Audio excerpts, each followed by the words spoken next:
I may never see that model again, and I want to get at it right away. So what I will do though is small thumbnails with something fast, just they're called no-tan sketches. It could be a marker or a dark pencil or something like that, just really, really simple and small. Several of them, if I can fit that into like 10 to 20 minutes before I get started. And that helps me decide what I want my composition to look like. And then I just dive in. And I may or may not take a piece of charcoal and lay out the image on the surface. And I may or may not take pencil or anything else, or these are things I do recommend, a brush with thin wash of one monochromatic color to very lightly lay out your composition on your surface. That's what I think you should do.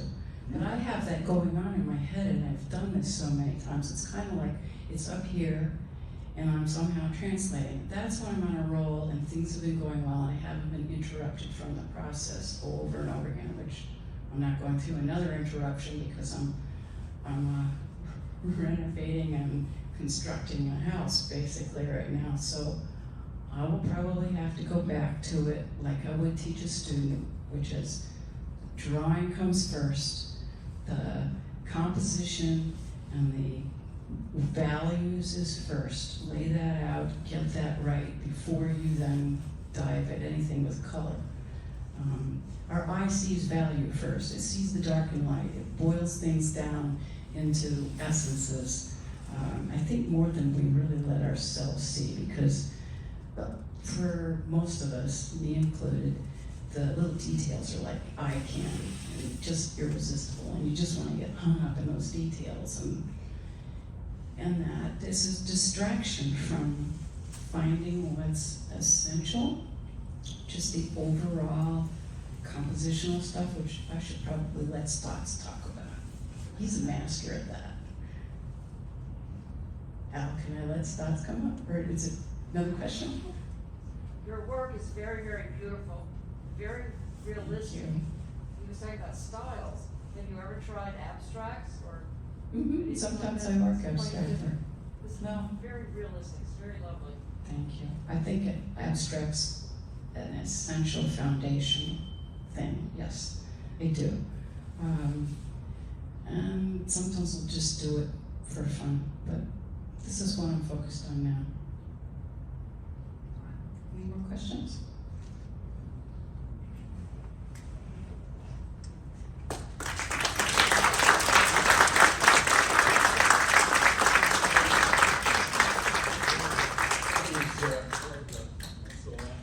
Really enlightening. That's terrific. I have about another half dozen questions to ask her, but that'll have to wait. Okay, I think we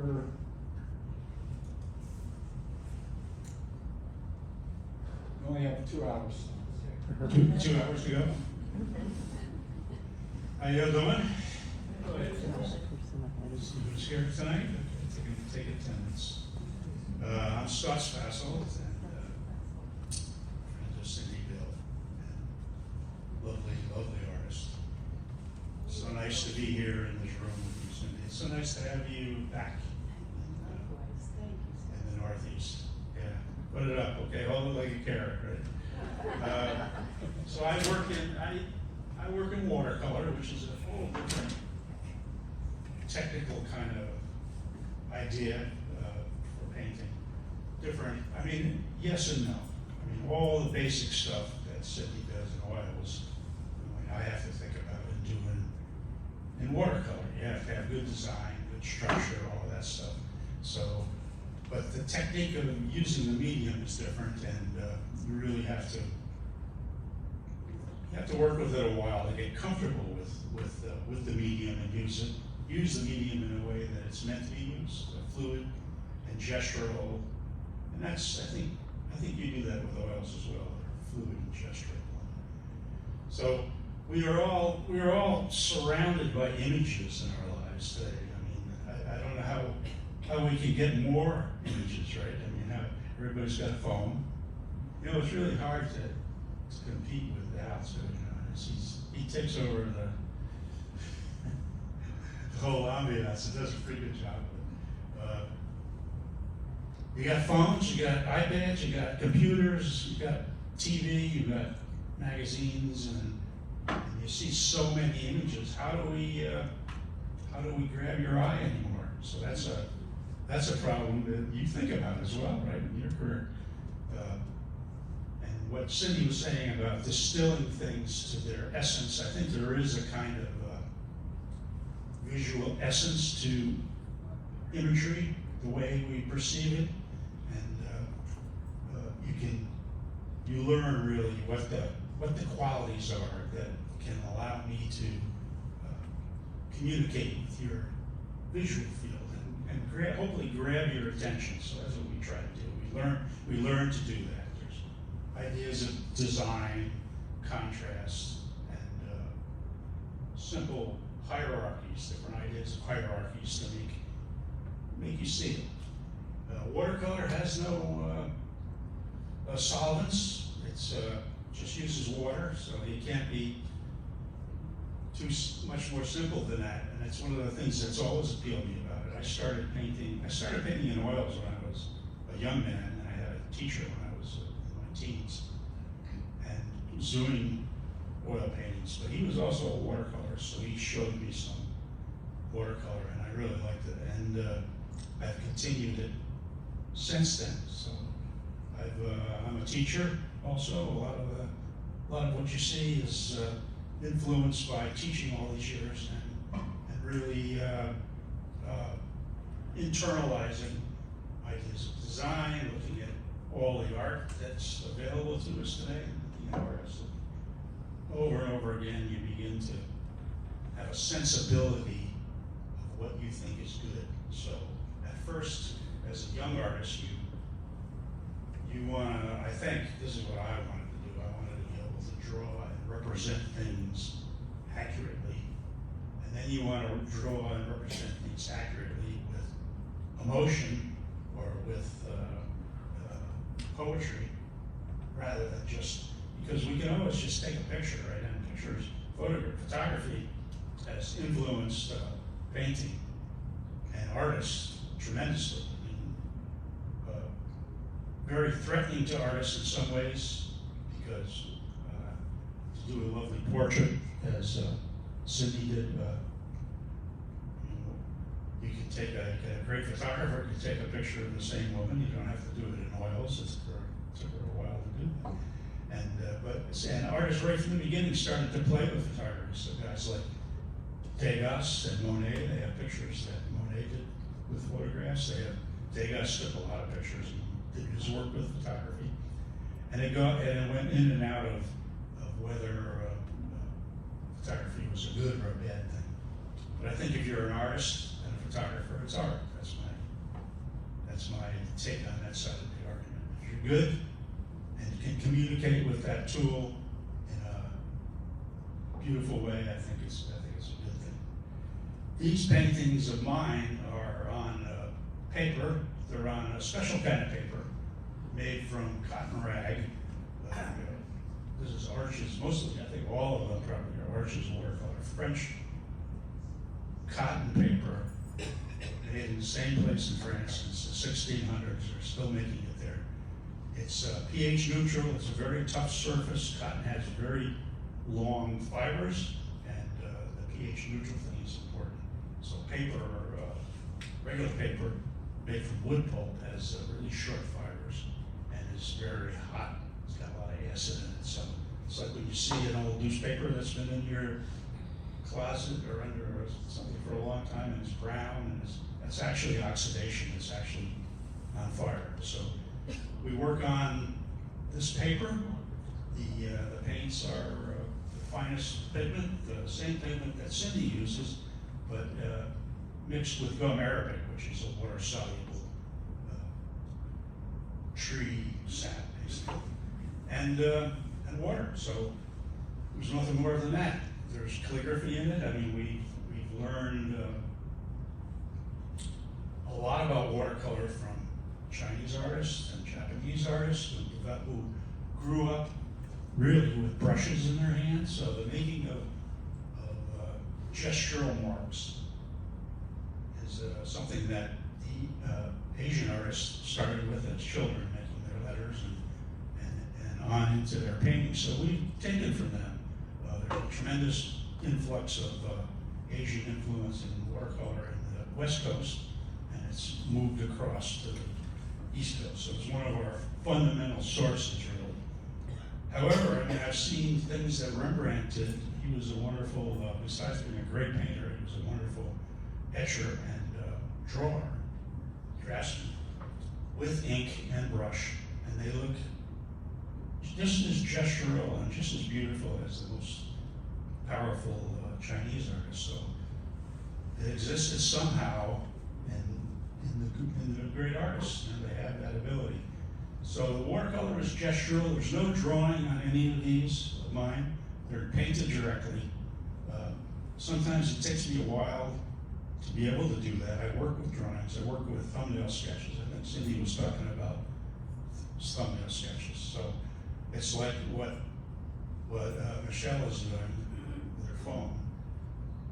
You're focusing in, composing. You know, camera is a great compositional tool because you can move it in and move it out, and your eye will tell you when you hit a point that's really exciting, and you take a picture. So we learned to do that. I do it with thumbnail sketches, and I do lots of them, looking for what Cindy was calling the essential bits. I mean, there could be a lot of solutions to any one painting in terms of essential bits. So you're looking for something that resonates with you, that makes you feel good. I always tell my students that you have to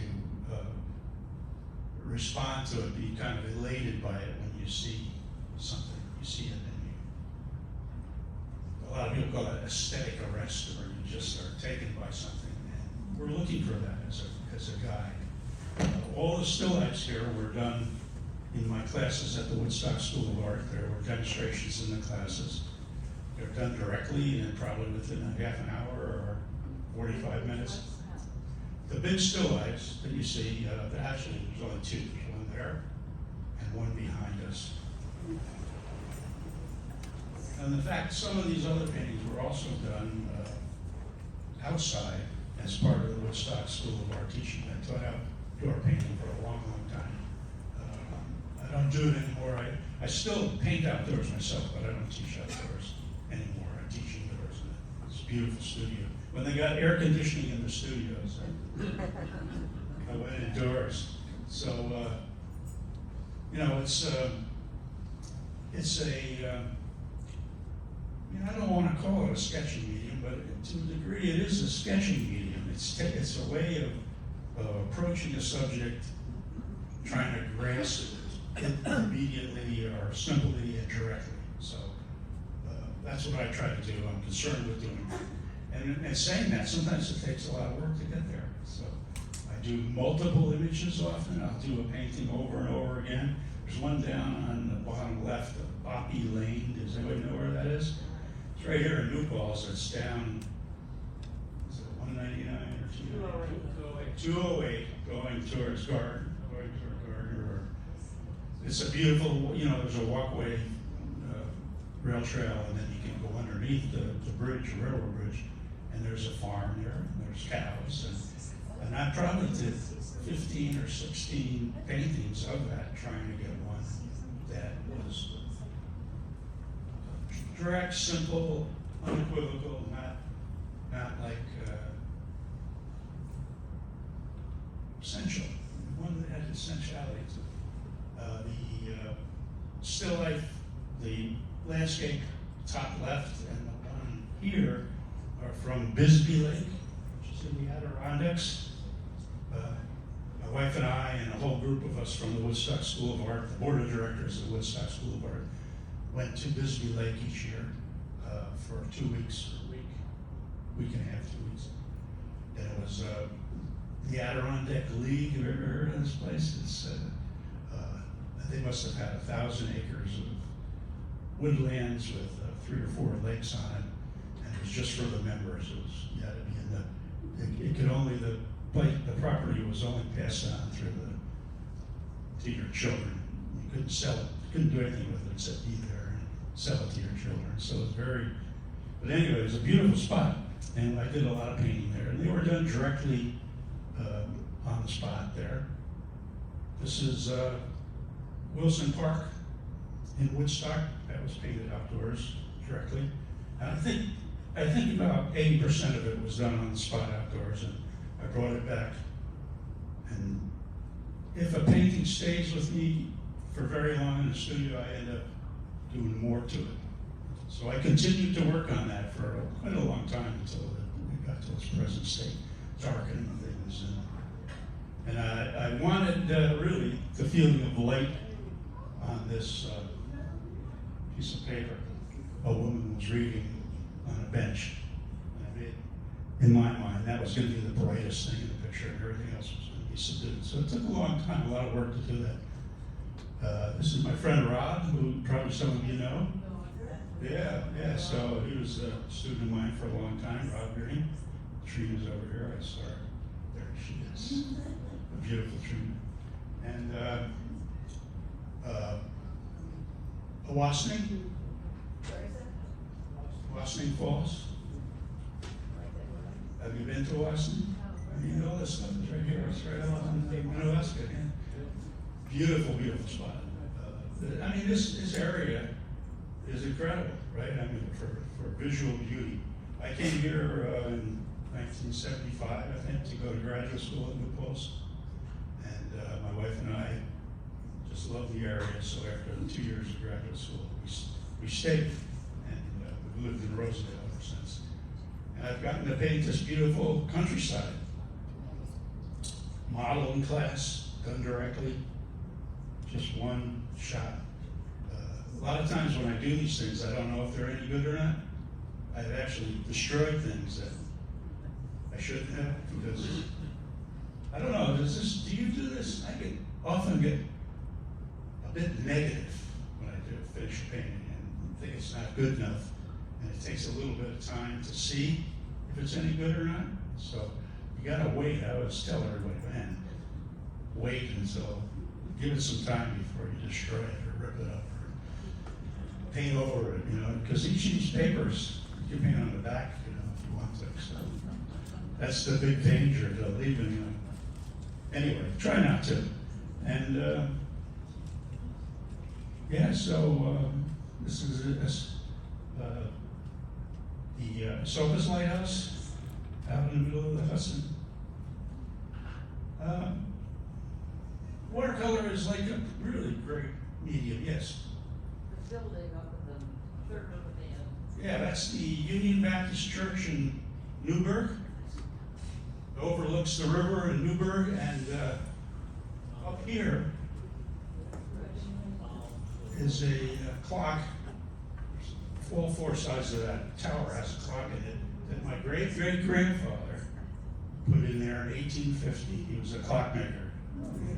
Yeah, and it's the last of his tower clocks, still in their original place and still working. So that's pretty cool. We got to go see it. It's in Newburgh, near the river. Pretty spot. This is Athens Lighthouse. This is Hudson. It's a little hard to tell what that one is. So Hudson Harbor actually is quite picturesque, quite beautiful. I don't know if you've ever wandered down. You've all been to Hudson, right? There's a lot of galleries there. There's music. Hudson's gone through a renaissance. And it has a beautiful harbor that looks across to the Athens Lighthouse, which is, Athens is on the other side. Maybe they call it the Hudson Lighthouse from this side. I don't know. We've always called it the Athens Lighthouse. And So, on the bottom, but not everybody can see, that's always established. isn't that cool? Yes. I agree with you. Sylvia Chase is married to this guy. Oh, you two are quite a pair, I'm sure. Well, thank you, Sylvia. Show it to everybody. Yeah, I don't know. I mean, it's a very simple, direct pattern. You guys can't see it all. Where is it? This is Kingston, New York.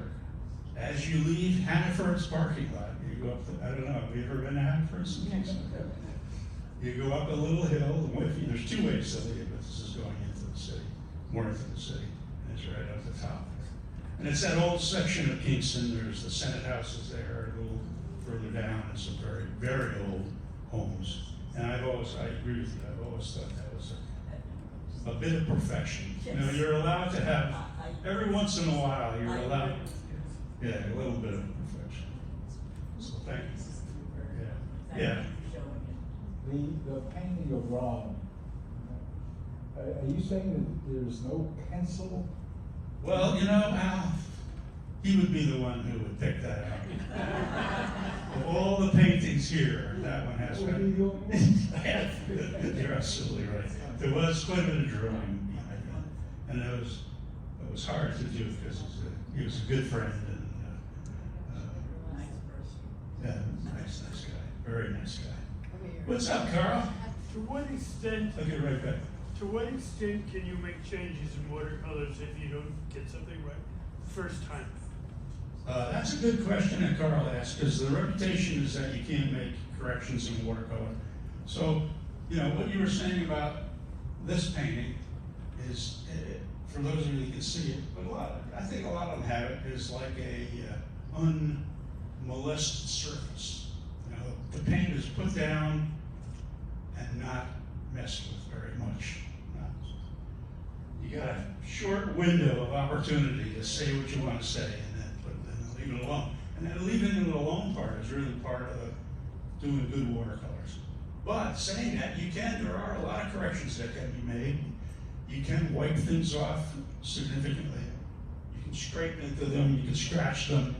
I was looking, how many of you saw the John Singer Sargent show at Brooklyn Museum maybe 5-6 years ago? It was a big John Singer. His watercolors.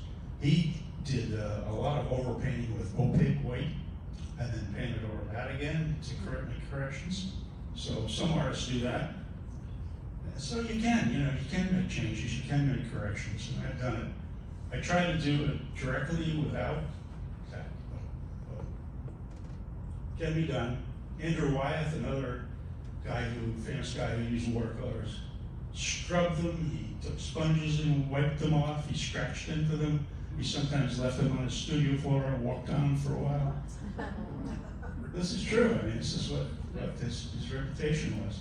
And then worked, almost overworked them, really. But from my point of view, but it was great. The product was great. What came out was terrific.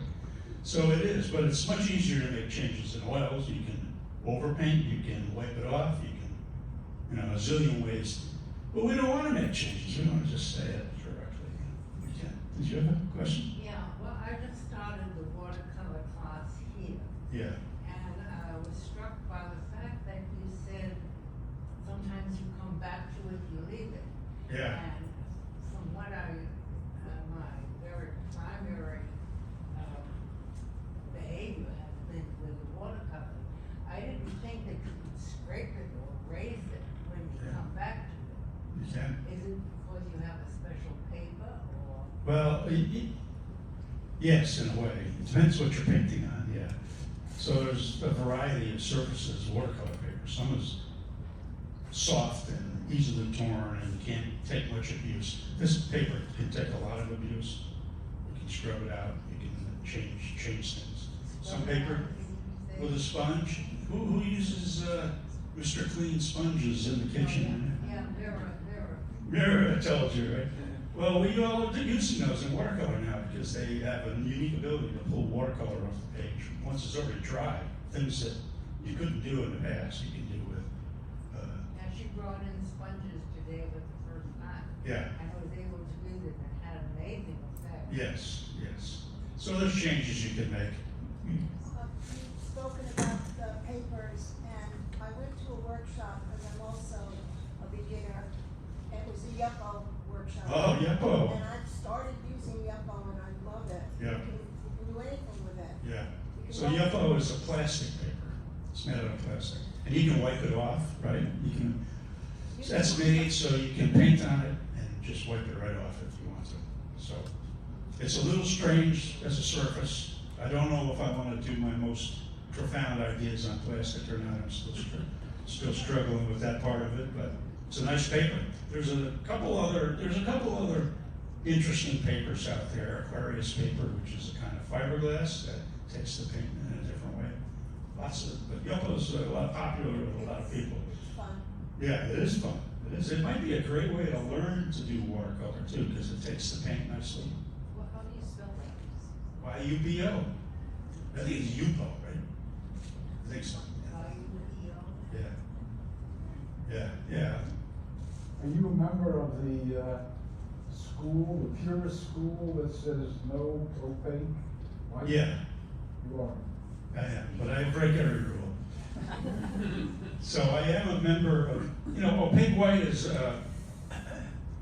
added to watercolor, has some interesting effects. I mean, this is watercolor, opaque white, but watercolor. And and usually there's a guy, David Levine, who was a New York artist, watercolorist, painted Coney Island and did the Millinery District. It was fabulous. You may even have known him. Spell the last. Levine, Oh, yeah, sure. Yeah. Sure. But he added opaque white to all his paint, but not in an opaque way. He added a little white to all his colors, so you get, we call it tints, really, in painting, is white with a color as a tint. And, but he used it transparently. Sargent did it, Johnson or Sargent did it, Winslow Homer did it. Who am I to say, But I do I like it to be direct, transparent paint, if I can. And if I have a great painting that I want to cover something, I'm not afraid to use opaque color. I'll do whatever needs to be done to try to get to what I'm trying to get to. Trina? I was just thinking when we were talking about light bulb strokes and being able to change things. There was a very interesting film by Picasso. I think Yes. Picasso. Yeah. Painting on glass. Yes.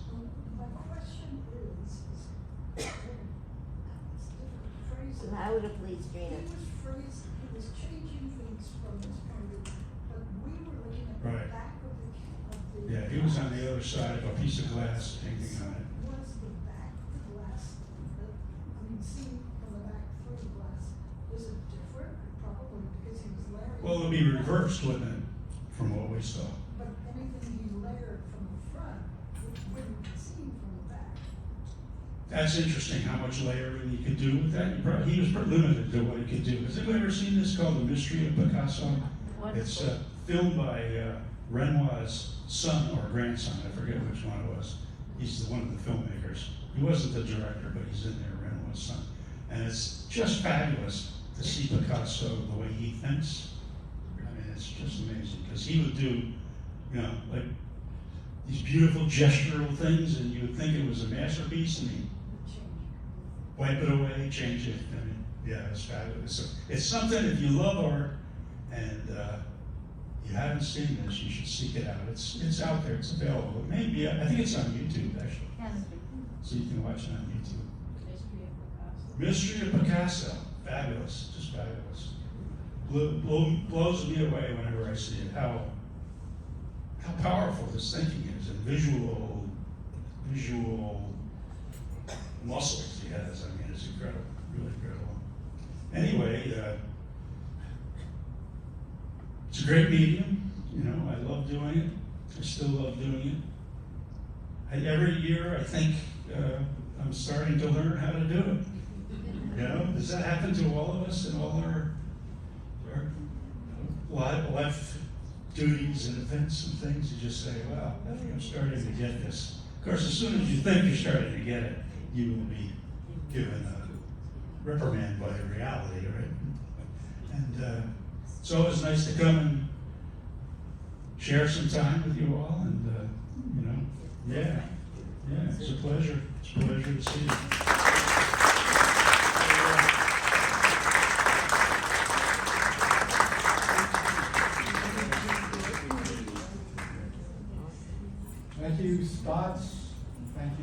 Cynthia. Great evening, absolutely great evening. By the way, just thought I'd make an announcement. I hope you didn't bring gifts, but it's Lola's birthday today.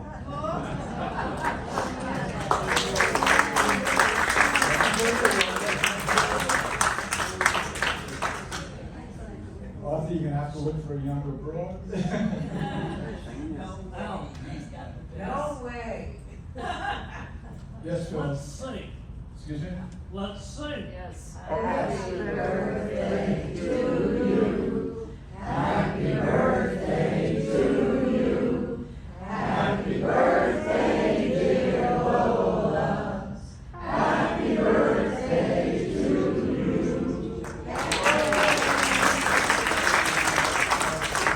We have birthday cookies outside, birthday cheese. And I think you'll agree we had a great evening.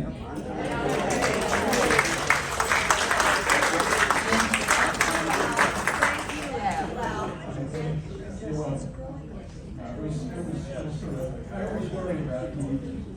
Maybe fun to worry about. But, Where'd your boyfriend go?